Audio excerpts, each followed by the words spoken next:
Mitsubishi Expander, installed Optimus brand Android head unit, 4 plus 64, 13 inches with 360 camera.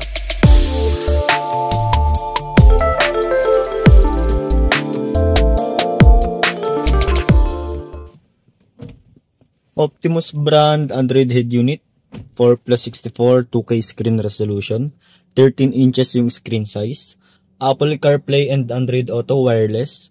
Yung ating Android head unit, connected siya sa ating steering wheel control. Yan. Check natin yung volume control niya.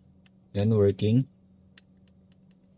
Yung ating Android head unit with 360 camera, meron siyang recording, no? All sides recording siya. Yung pinaka nasa taas, ayun yung pinaka latest na video. Then, yung ating 360 camera, meron siyang auto trigger na tinatawag within 20 kph below pag nag-signal light ka. Ayan, magti-trigger siya. Left signal light. Right signal light. Hazard. Then, yung reverse. Priority niya yung reverse, then accurate din yung ating mga parking guideline dyan.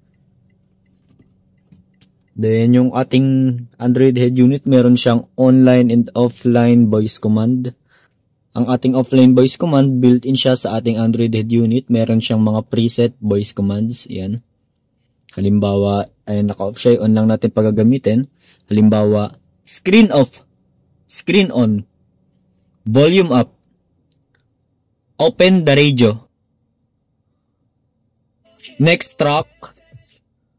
Yan. Ayun yung mga example ng ating voice command sa offline voice command. Ngayon, kung hindi natin gagamitin, i-off lang natin. Yung ating online voice command naman, under siya ni Google Assistant. Yan.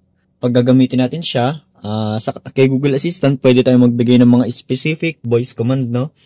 Connected siya sa ating steering wheel control, yung voice control. Ayan. Try natin. I want to go SM Grand Central. So, siya na yung kukuha ng route papuntang SM Grand Central through Google Maps since under siya ni Google Assistant. So, pwede rin siyang gamitin sa ibang application tulad ni YouTube, ni Netflix, basta under ni Google application. Pwede mo siyang gamitin, no? Halimbawa, sa YouTube naman, play James Blunt on YouTube. So, siya na yung kukuha ng playlist ni James Blunt sa YouTube. Ayan. Then, try natin yung kanyang steering wheel control. Working, yung next track. Yan, previous track. Then, yung kanyang volume control, working din. Yan. Yung ating Android head unit, meron ding split screen na tinatawag kung gusto mong mag-open ng dalawang application ng sabay. Halimbawa, si Waze tsaka si YouTube.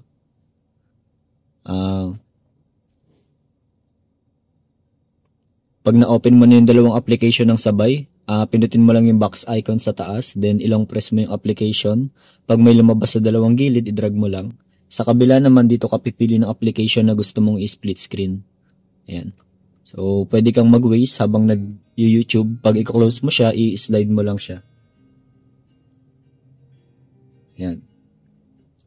Optimus brand Android head unit, 4 plus 64, 13 inches, 2K screen resolution. Pag may iba pa kayong question or inquiries, message lang kayo sa ating FB page. Lalabas dyan. Thank you.